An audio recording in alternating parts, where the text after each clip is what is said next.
কৃষ্ণ। আজকে আমি যে বইটা আপনাদের সাথে শেয়ার করতে চলেছি সেটা হচ্ছে 'যোগ সাধনার সিদ্ধিলাভ' এবং এই বইটা বেশ ভালো বই। কারণ এই বইটা আপনাদের শেখাবে হচ্ছে কিভাবে যোগ করা উচিত। আপনারা কি ভাবছেন যে যোগ করা মানে হচ্ছে বিভিন্নভাবে অঙ্গভঙ্গি প্রদর্শন করা? দেখুন জড়জগতের যে যোগাটা শেখানো হয় সেটা হচ্ছে প্রকৃতপক্ষে যোগ না। কারণ যোগে অষ্টাঙ্গ যোগ বলা হয়েছে। যম, নিয়ম, আসন, প্রাণায়াম, প্রত্যাহার, ধ্যান, ধারণা আর সমাধি। এই ৮ প্রকার যোগ রয়েছে। কিন্তু এর মধ্যে কেবল একটি প্রকারই শেখানো হয় জড়জগতে সেটা হচ্ছে প্রাণায়াম। ঠিক আছে? কেউ আসন শেখায় আবার কেউ ধ্যান শেখায়। কিন্তু জড়জগতে যোগ বলতে মূলত প্রাণায়ামকে বোঝানো করা হয়। কিন্তু এটা আসল যোগ নয়। আসল যোগের মধ্যে এই ৮ টি নিয়ম পালন করতে হবে। যম, নিয়ম, আসম, প্রাণায়াম, প্রত্যাহার, ধ্যান, ধারণা, সমাধি। তো এখানে প্রভুপাদ আমাদের ব্যাখ্যা করে বলেছেন যে প্রকৃত যোগ কি? আর প্রভুপাদ তার থেকেও বড় এক ধাপ এগিয়ে গেছেন। তিনি আমাদের বলছেন যে আমরা যোগী কেন হব? কি কারণে আমরা যোগী হব?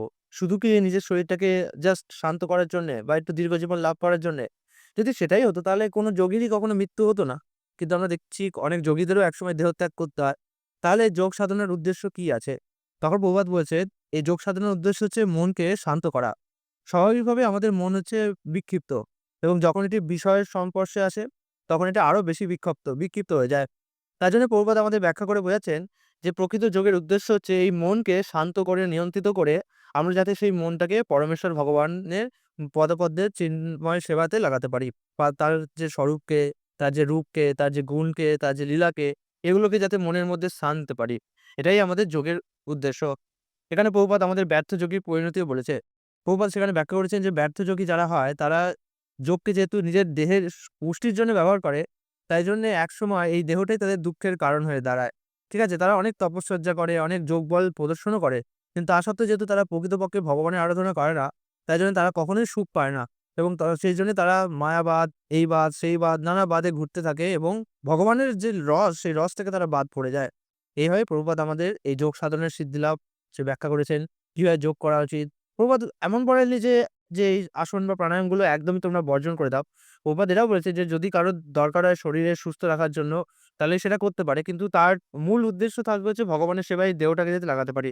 উদাহরণ হিসেবে কারোর যদি খুব অসুবিধা হয়, শরীর অসুস্থ হয়, তাহলে সে ভগবানের সেবায় দেহটাকে লাগাতে পারবে না। সেখানে যদি আসন, নিয়ম, প্রাণায়াম, যোগ সাধনা করে তার শরীরটা একটু সুস্থ হতে পারে, তাহলে সেইভাবে সে তখন ভগবানের সেবা করতে পারবে। তো এটাই হচ্ছে যোগের প্রকৃত উদ্দেশ্য।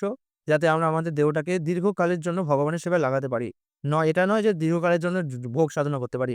কিছু যোগী আছে আমি শুনেছি তারা বলছে যে এইভাবে যোগ করলে নাকি সেক্স করা যায় ভালোভাবে। কিন্তু যোগের প্রধান উদ্দেশ্য সেক্স করা নয়। যোগের প্রধান উদ্দেশ্য হচ্ছে সেক্স করা থেকে নিজেকে গুটিয়ে নেওয়া। ঠিক আছে?